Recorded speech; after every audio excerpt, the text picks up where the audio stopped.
Hola, ¿qué tal? ¿Cómo están? El día de hoy vamos a ver uno de los grandes recursos para hacernos del conocimiento empírico, uno de los grandes recursos para constatar la veracidad de afirmaciones de carácter teórico. El experimento, el recurso más importante para generar conocimiento científico. Quiero subrayar además que cuando hablemos del experimento estamos hablando de algo que yo como hace 10 años he insistido que deben de aprender los docentes.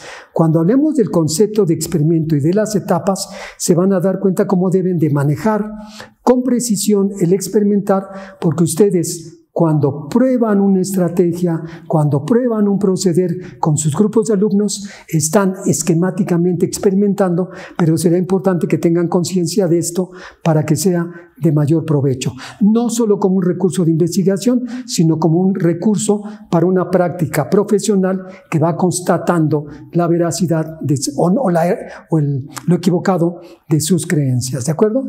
Vamos a ver el experimento. Este forma parte de la segunda parte del taller y es uno de los recursos para saber de lo empírico. El recurso más importante, recuerden, es observar. Si no logramos el conocimiento a partir de la observación, con simplemente mirar los objetos, tenemos, dirán los expertos, que interrogar a la realidad, mandar un estímulo para ver cómo responde la realidad. Eso esquemáticamente es un experimento, pero vamos a ver en qué consiste. Veamos el concepto en el que voy a ir dando énfasis en ciertas particularidades. Lo vamos a llamar el método experimental. De esta manera queda designado como ese gran recurso del hacer de la ciencia para conocer la realidad. El método experimental consiste en manipular. Todo experimento lo que hacemos es manipular algo para ver cuál es el efecto que produce en otra condición. Sí, ya cayeron en cuenta. Ustedes como maestros manipulan ciertas prácticas, actividades, procesos, estrategias, esperando un resultado en los alumnos. Lo que pasa es que tenemos que tener gran conciencia de esa manipulación. Lo hacemos intencionalmente y lo vamos a hacer de manera selectiva, porque a veces como maestros queremos obtener un resultado y manipulamos consciente e inconscientemente muchas cosas, entonces no sabemos realmente el resultado fue producto de qué. Entonces se manipula intencionalmente algo en condiciones controladas. Por eso en nuestra cabeza vendrá de manera inmediata el laboratorio. Es muy fácil experimentar en física, química, biología. Bueno, no muy fácil, pero es más fácil controlar las condiciones. Y entonces yo quiero ver si un abono funciona para cultivar tomatitos, cuál es el mejor, y puedo poner las plantas de la misma especie, en la misma cantidad de tierra, la misma humedad, en mismas horas de sol, las mismas condiciones, solo varía el abono. Eso es controlar el mayor número de variables, procurando ver que el efecto sea de aquella o aquellas que yo manipulé. Y se tiene que hacer una vez y otra vez y otra vez, esta vez. Esto también lo quiero subrayar porque de repente alguien hace una tesis de licenciatura, de maestría o doctorado y solamente lleva a cabo el experimento una vez. No quiero que lo repita 100 veces, ni 3 siquiera. Lo puede hacer una vez, pero que tome conciencia de que este experimento que yo realicé se dio este resultado. Puede ser que otro lo haga y no obtenga los mismos resultados. Se requerirá que muchos lo hagan para ver si es cierto que da ese resultado. Pero uno es completamente absurdo querer afirmar que tiene para siempre, para todos ese resultado. Mucho cuidado, solo sean muy cautos en decir lo que encontraron en el experimento que llevaron a cabo. ¿De acuerdo? En el experimento lo que vamos a querer ver es cuál es el efecto de una variable en otra. ¿Qué va a hacer una variable? ¿Cómo vamos a conceptualizar una variable? La variable es aquello que resulta de mi interés, la lectura de comprensión, el pensamiento matemático, el trabajo colaborativo. Hay algo que resulta de mi interés. Entonces, en esta lógica eminentemente cuantitativa, las variables son cuantitativas y también tienen lugar en lo tecnológico. Las variables tienen lugar en lo cuantitativo y en lo tecnológico. Fuera de lugar querer hablar de variables en lo cualitativo. La variable estamos recortando la realidad.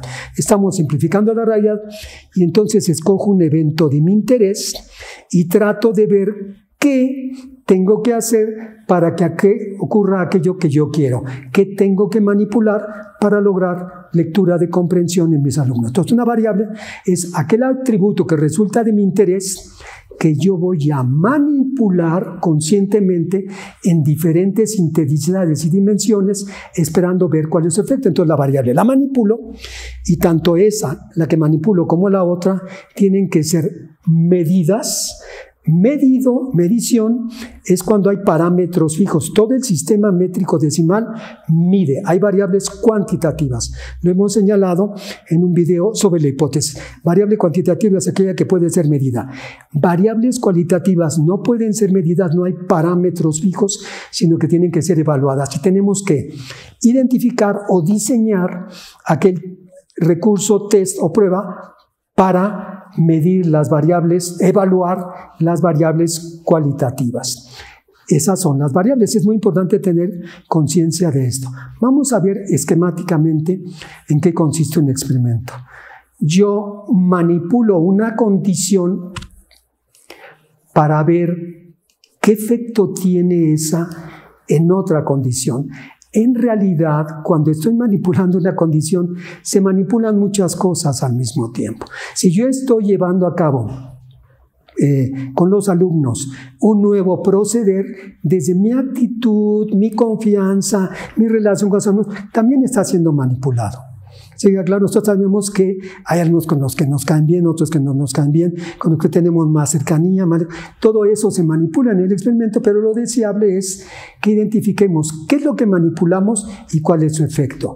Aquella variable que manipula el investigador con I, le vamos a llamar, la que manipula se llama variable independiente. Quiero que hagan esta asociación para con mayor facilidad leer un enunciado y determinar cuál es la variable independiente y la variable dependiente.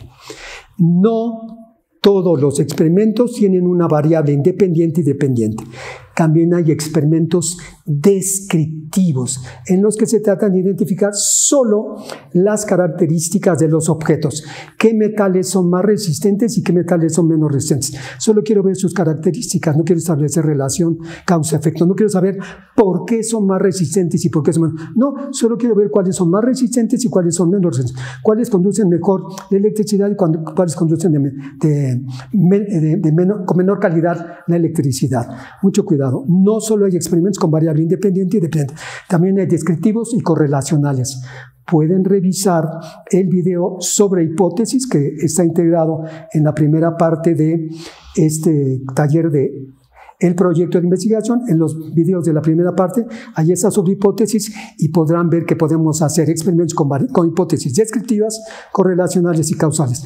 Para el experimento clásico voy a usar una causal. Entonces, variable independiente es la que yo manipulo para ver cuál es el efecto en la otra, cuyo valor va a depender, en teoría, de la manipulación que yo he hecho. Eso es una relación causal que es esencial para lograr explicar y después predecir. La gran preocupación de la ciencia es determinar cuál es la causa relevante que produce un efecto. ¿Cuál es la causa relevante? Porque el efecto son muchas causas, pero ¿cuál es la más relevante? ¿O cuál conjunto de causas es la más relevante? Si yo quiero investigar esta relación en un experimento, lo que voy a hacer es procurar controlar que no incida ninguna otra variable. Entonces voy a procurar que lo que yo manipule sea lo único que sufre cambios.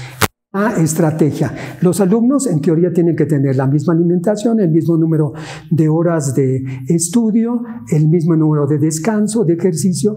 En teoría lo único que va a ser significativamente diferente es esa manipulación de esa variable. Eso es lo que procuraré en mi experimento. Hay cosas que no están explicadas y que yo he visto muchas veces en trabajos que se hacen en el campo de la educación y que tenemos que mirar. Cuando yo manipule una variable independiente, es muy importante que yo me percate con claridad de cuál es la dosis. Es decir, dicen, para que los alumnos desarrollen el pensamiento matemático, que hagan ejercicios de cálculo. ¿Cuántos y durante cuánto tiempo? Para que haya trabajo colaborativo, los alumnos deben de interrelacionarse y saber cuánto, apoyado en la teoría, cuál es la dosis. Puede ser que yo pruebe algo y pruebo una estrategia para lectura y comprensión durante un mes y digo, no funcionó. No funcionó porque estaba mal la estrategia o porque la dosis no fue la suficiente. Se requerían o más ejercicios o más tiempo.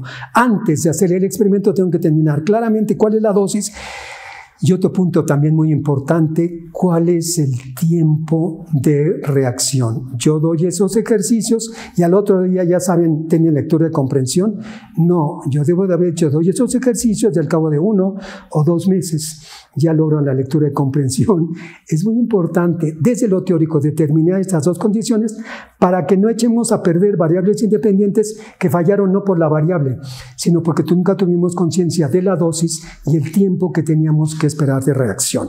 Determinado esto, entonces manipulamos claramente nuestra variable independiente para ver cuál es el efecto en la variable dependiente. Puede ser que aparezca algo que produzca un efecto en la variable dependiente y que altere el resultado, pero no como consecuencia de la variable dependiente. Yo de repente llevé a cabo un ejercicio y no resultó lo que yo quería. Si me pongo a analizar y a revisar por qué no resultó, es probable que descubra qué fue lo que incidió. A veces no lo descubro y es inexplicable, no sé por qué no obtuve eso, pero a veces puedo descubrir que hubo una condición o varias que alteraron el resultado. Si yo las identifico, a esto le llamaré variable extrañas. Las variables extrañas son aquellas que participan, alteran los datos y yo identifico. Si no las identifico nunca sabré, pero es posterior al experimento que yo veo que algo pasó y logro identificarlo, se llama variable extraña. Si no lo logro identificar, digo, esto es inexplicable y a lo mejor alguien lo puede identificar. Para llevar a cabo un experimento, se aconseja que procuremos, dentro de lo posible, si se puede en un grupo de maestros. Ustedes como maestros sí lo pueden hacer, consigan integrarse en grupos de 3 o 4 para que tengan estos participantes. Cuando se hace, se requieren participantes deseables, que haya el investigador. El investigador es el que idea cómo debe de llevarse a cabo el experimento.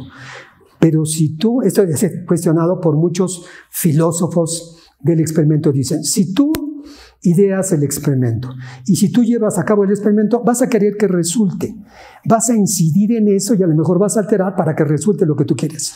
Lo deseable es que tú lo diseñes, pero consigas que sea otro el que sea el experimentador, el que lo lleve a cabo. No eres tú. Busca que otro maestro lo lleve a cabo, que no sepa que se está probando. Estoy haciendo una investigación y quiero ver el resultado de esta manipulación, de esta variable, de esta nueva estrategia, de este nuevo proceder.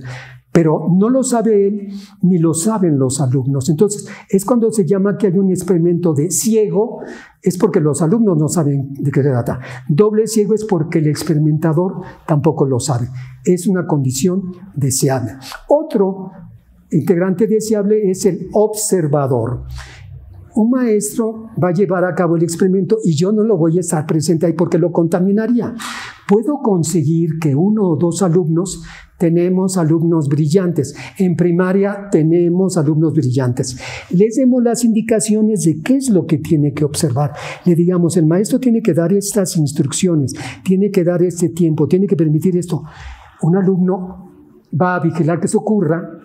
Y a lo mejor le decimos al maestro, o no, según lo deliberemos nosotros, que él va a estar como observador para que se lleve a cabo el tratamiento y el experimento como nosotros lo hemos diseñado. Ese sería el observador. Aseguraremos que pase lo que hemos diseñado. Uno más, el evaluador, el que hace una evaluación al principio de las condiciones iniciales y otro de las condiciones finales. Estamos procurando controlar todo lo más posible. Observen cómo si idean este tipo de ejercicios no solo mejorarán su práctica, sino es muy probable que aporten al conocimiento disponible, ¿de acuerdo? Otro consejo más sobre llevar a cabo un experimento es que es recomendable que ustedes tengan un grupo experimental. Grupo experimental es en el que manipulan la variable independiente para ver cuál es su efecto, pero al mismo tiempo tengan un grupo control. Grupo control es aquel en el que no manipulamos nada y solo esperamos que se desarrolle de manera natural. Conviene que yo tenga un grupo en el que experimento y otro en el que no, para que al final del tiempo que yo he determinado, en el que espero el efecto de la variable independiente, vea si la diferencia sí es significativa. Porque a veces el cambio no fue por lo que yo hice, sino era por la evolución natural de los chicos, porque van creciendo, porque se van desarrollando. Entonces, importante el manejo de un grupo experimental que manipula y un grupo control. Con estos elementos es muy importante y es viable que yo logre en gran medida, no necesariamente con toda la certeza, ver cuál es el efecto de esa variable independiente o de esas variables independientes sobre la variable dependiente. ¿De acuerdo? Muy bien, vamos a ver ahora que cuando llevemos a cabo el experimento, aunque seamos nosotros y tengamos un observador y un experimentador, o lo hacemos solo nosotros, tengamos mucho cuidado en ver cómo hacemos para observar. Diseñemos cómo vamos a observar, que veamos cómo hicimos para mirar, para comprender, para entender lo que está pasando. Por eso es aconsejable que sea un grupo, porque lo que no ve uno, lo que no piensa uno, lo que no considera uno, lo hace otro. Tenemos que cuidar mucho cómo ideamos el experimento, cómo decimos que se va a hacer un experimento. Piaget era uno de los hombres increíbles que ideaba experimentos realmente brillantes. Cómo debemos de anticipar lo que esperamos que ocurra. Es muy importante estar atento a esto durante todo el experimento y no confiar en que somos muy listos y que lo que vamos a hacer va a demostrar que lo hemos logrado. Es preferible que aparezcan errores, que los analicemos y aprendemos de los errores, a que nos pongamos vendas de que todo lo hicimos muy bien y que resulta otro. Actuar, les digo, cuando uno manipula una variable, está manipulando más cosas de lo que uno supone. ¿Cómo vamos a evaluar o alguien va a evaluar? Tenemos que mirar todo para asegurar cuál es el resultado de aquello que manipulamos. ¿De acuerdo? Eso lo tenemos que cuidar en cada uno de los experimentos. ¿Cuáles son las fases? Voy a enumerar muchas fases, procuraré ser breve, pero vamos a ver que hay que cuidar muchas cosas. Lo primero que tenemos que hacer es que nosotros miramos una realidad. Ustedes, maestros, ven una realidad y ven que algo no funciona y quieren incidir en él. Lo primero que tienen que hacer es ver qué voy a tomar en cuenta para incidir en él. La lectura y comprensión de los alumnos. Voy a tomar en cuenta las prácticas, los materiales, la actitud de los alumnos y práctica. ¿Entrarán en juego los padres de familia? ¿Entrarán en juego la tarea? Este recorte de qué queda dentro y qué fuera del experimento puede ser claramente definido cuando revisamos otros experimentos. Porque en los otros experimentos los expertos dicen con qué van a trabajar y con qué no van a trabajar, que nos den pistas para que nosotros sepamos qué va a quedar dentro del experimento y qué no queda. No podemos estudiar toda la realidad, todas las variables, eso no se puede, ya lo advertiré más adelante. Identificar las variables de estudio. La lectura de comprensión, en este caso que he tomado como ejemplo, es resultado de muchas cosas, no puedo tomar todas. Yo tengo que escoger 2, 3 o 4 por la lectura, por mi experiencia, en las que voy a confiar que se supone que tienen más peso como variables independientes para lograr ese efecto. ¿De acuerdo? Identificar las variables. Determinar con qué voy a trabajar, con qué espacio. Oye, ¿vas a trabajar conmigo tú con tus alumnos? Yo voy a trabajar conmigo, él va a trabajar. Todo con lo que voy a requerir para llevar a cabo ese experimento con la colaboración de quienes. ¿Sí queda claro? Formular con mucho cuidado la hipótesis. qué de lo que yo he examinado en la literatura, en mi experiencia, en lo que tengo con mis alumnos, voy a manejar. Entonces yo pongo, si se dan más explicaciones, lograrán este efecto. Si se hacen ejercicios que cumplan con estas condiciones, lograrán lectura completa. Si los textos, tengo que ser muy cuidadoso de en dónde estoy poniendo mi confianza respecto de lo que va a mirar el experimento. No puedo mirar todo. Entonces, con mucho cuidado veo en dónde pongo mi interés. Me gustaría que lo hicieran aquí en su práctica profesional diaria. No es nada del otro mundo, es lo mismo que lo que están haciendo. Solamente que tienen que atender a su práctica diaria, pero en esencia poner atención a una hipótesis que ustedes han formulado y que van a poner a prueba ustedes o con colaboración de otros maestros. Creo que lo podrán hacer muy bien.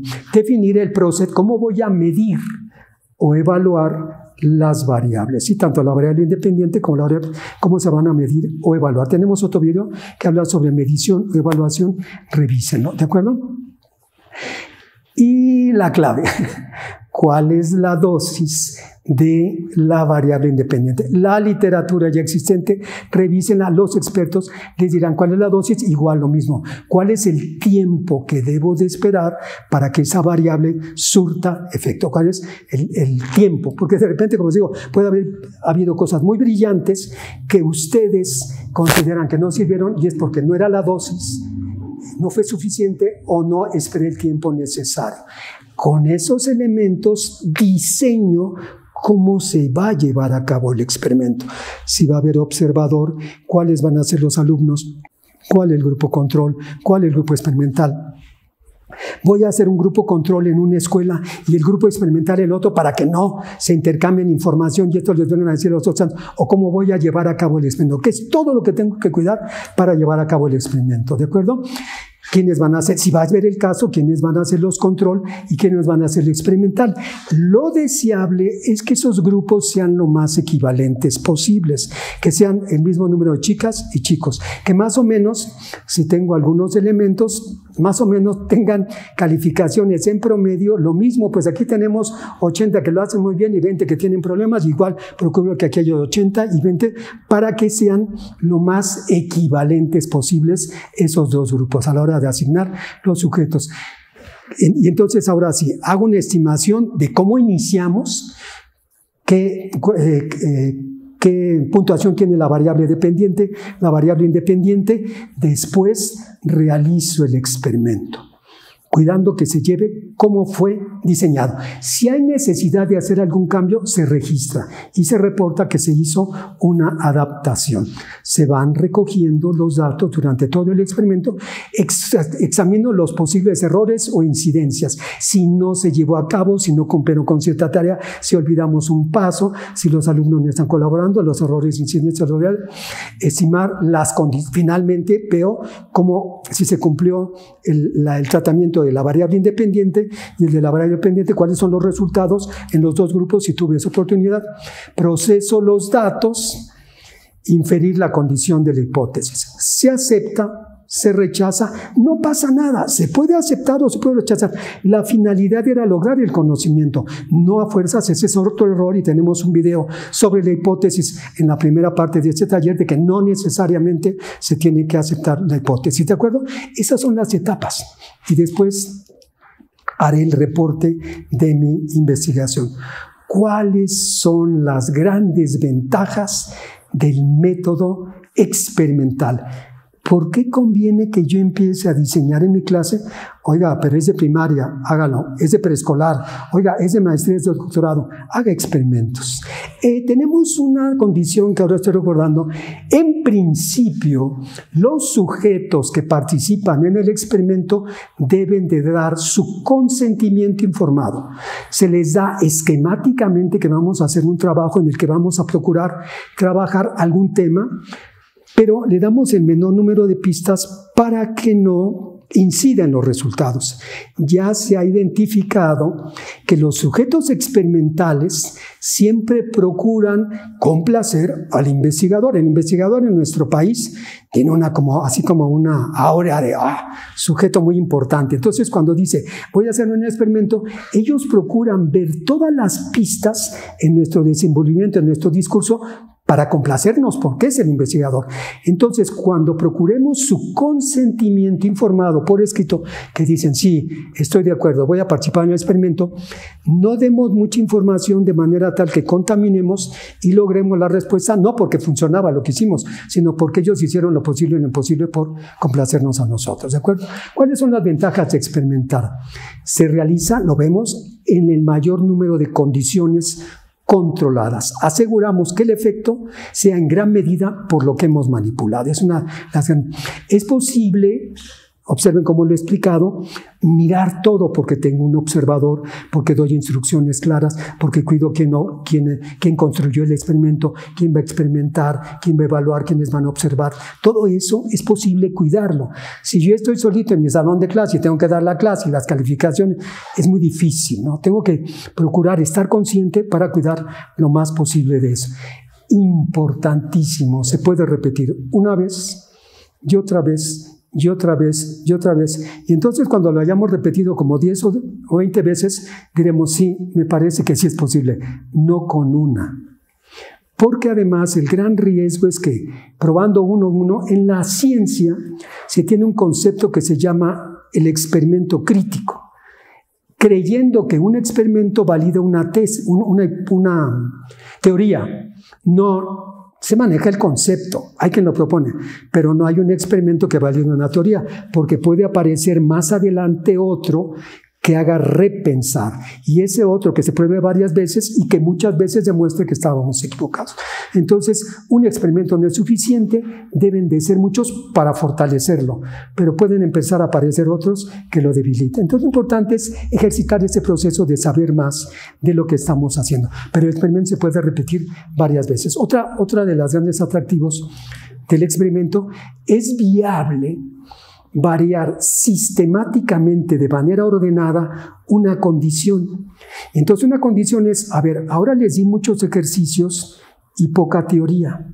La próxima vez le voy a dar menos ejercicios y más teoría. La próxima vez voy a alternar de otra manera. Entonces nosotros vamos a ir probando cada una de las variables en diferentes dimensiones, ir variando hasta encontrar la clave de cuál es la dosis, cuál es el tiempo de reacción para que resulte lo que yo di. Esa es una de las grandes ventajas que tiene el extraordinario experimento para conocer cuál es la causa relevante que propicia aquel efecto que yo estoy buscando. ¿De acuerdo?